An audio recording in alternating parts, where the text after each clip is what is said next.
Okay, guys, I'm here with Alex Stewart. As promised, we're going to give a little tour of the 126, especially for viewers who are not here in Burlington, who've never been here. My name is Jonah Jonathan, jazz journalist, jazz bass player. This is Alex Stewart, professor, saxophonist, band leader. So, Alex, can you give us a little tour of this spot? Yeah, so this is the nondescript opening entrance because it's sort of evoking that speakeasy vibe of the 1920s. It's not like any kind of signage. In fact, we go in through this nondescript door here. So we're gonna go in. Mm-hmm. Now, guys, look at this. Look at this amazing club. Beautiful bar with expert mixologists like Jordan here behind the bar. Yep, this is one of the great bartenders here. Very creative with the cocktails. He's finishing up for the night, but that's our purpose, just to show you this place.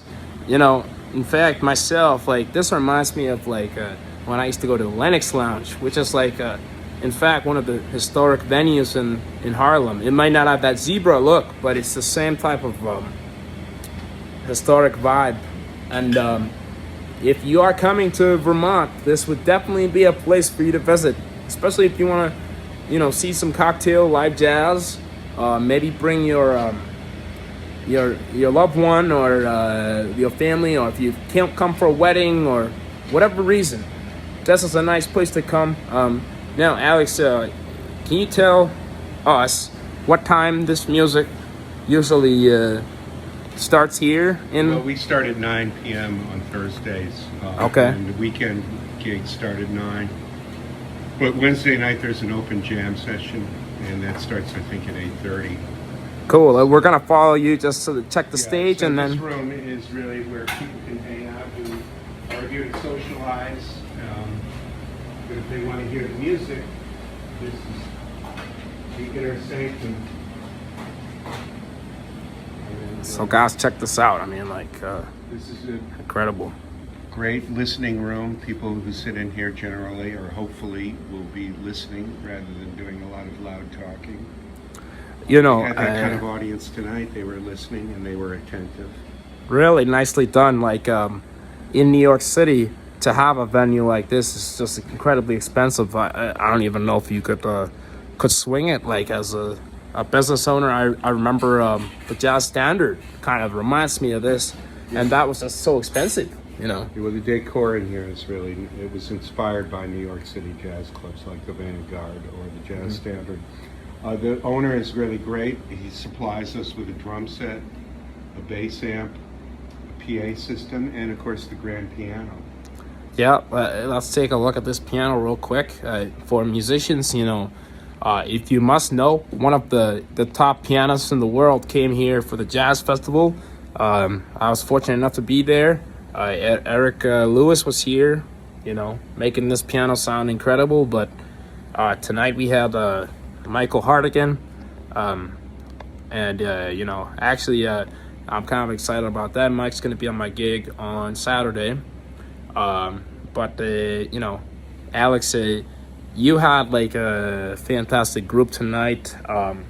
You want to talk a little bit about those musicians? Because I'm sure that's your band, Well, like I was telling you earlier, we have a different guest artist that we feature every week, which really changes it up. So that means that people who want to come every week are not going to hear the same music or hear the same musicians even. But the basic quartet is Gay Zakar on drums. Sometimes we have other drummers that come in, like Gabe Jarrett or Dan Ryan, other local drummers who are excellent.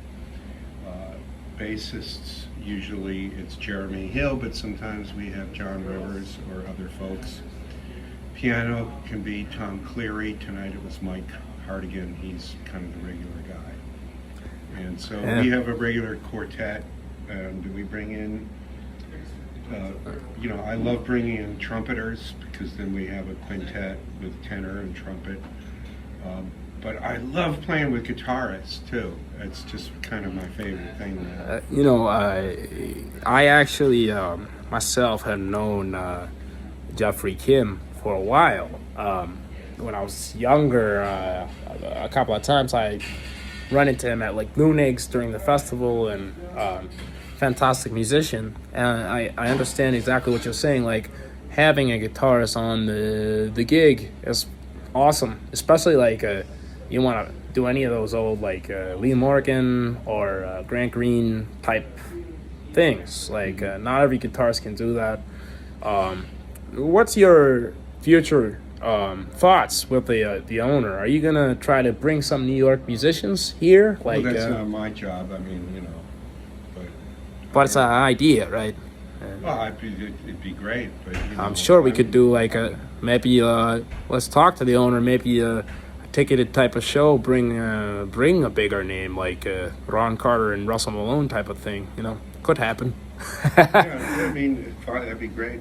I mean, you know, with my quartet, we feature different artists, and then, like I told you before too, we've had Dave Stryker and Yeah, Dave's Theo fantastic. Farrell, the family, and you know, so when cats are coming through this area, I'm very happy to feature them with a band.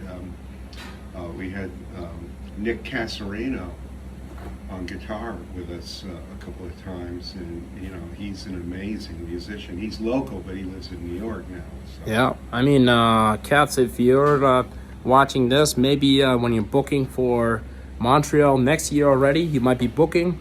This is definitely a pit stop from New York. You could easily go through Lake George, come up through Vermont, spend the night here in Burlington, and then head your way up to Montreal for your bigger gigs maybe, and at least stop by, check out a little bit of home away from home type of thing, you know, New York away from home, you know.